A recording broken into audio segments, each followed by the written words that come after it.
In Toastmasters, you're never finished. Once you complete a manual, you just start over again. In fact, our next speaker this morning is giving an icebreaker to complete his 9th Competent Communication Manual. Please welcome the former Toastmaster Gold, Stephen Morgan, with Lonely-Ambition.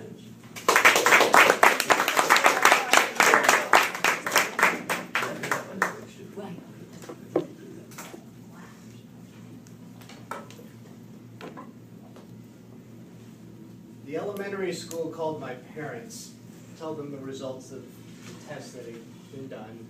I was in 1st grade at the time. The school was excited because I had scored way off the charts. My parents asked, "So what are we going to do?"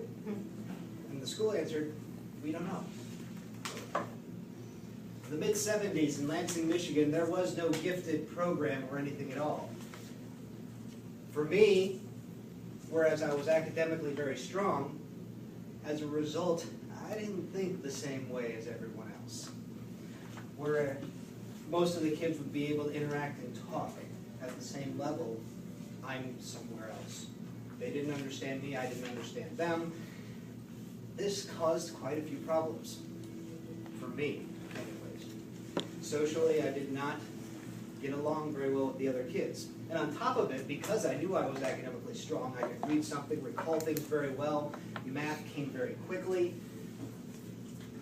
I ended up with a bit of a superiority complex. What, you can't understand this? It's obvious, isn't it? I had a very difficult time making a lot of friends. And on top of that, I had this idea of how things should be fair. And I would be willing even to give up things for myself in order to make things more balanced, equitable, fair, and however it seemed to me at the time. But when other people would do the same thing, my temper was a little short. I think I have a bit of a problem interacting with people. At least, it certainly came out that way. I'd be the one on the playground. The boys would try to steal the balls from the girls and keep it away, and me, I just wanted to go get it back because that wasn't nice. Didn't make any friends that way. By the time I got to 5th grade, there was no one in the class I could really call a friend. And for those who remember the earlier speech, yes, that was the same teacher who had assaulted me in the middle of class. By 6th grade, my math skills had gotten so strong, halfway through the year, I was just told to sit there during math because they didn't have anything left for me. It took a long time to figure out how other people would think in order for me to be able to express and talk to them at that level. Meantime, in my own head, I'm seeing patterns of all sorts that other people just don't perceive. And those are the things that I would typically want to react to or respond to or try to manipulate. It doesn't always work out when you're trying to interact with other people if they don't understand where you're coming from. Big part of why I get up here and talk, right? And get the evaluations and feedback. I did eventually start learning some of those skills, but it took a long time. My math skills still continue to be strong, and I still have a good recall, but I've tried to work a lot harder on trying to connect, on being able to talk with people more. It was not an easy road to follow, and these days I run into many problems where I'll see things that just don't seem right, and have to be able to step back and go, there is no such thing as an objective meaning of fair, and there's not necessarily anything I can do. Those things that I can try to do, I have tried, and even then they don't always work out too well.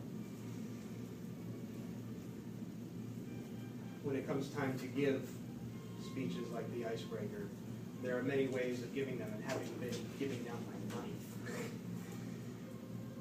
I've told the stories of what I've done in the career, various events throughout life. This is more of an attempt to get at what's more of the inside, and a bit more of the history of how I end up the way I am, strange as it may seem sometimes.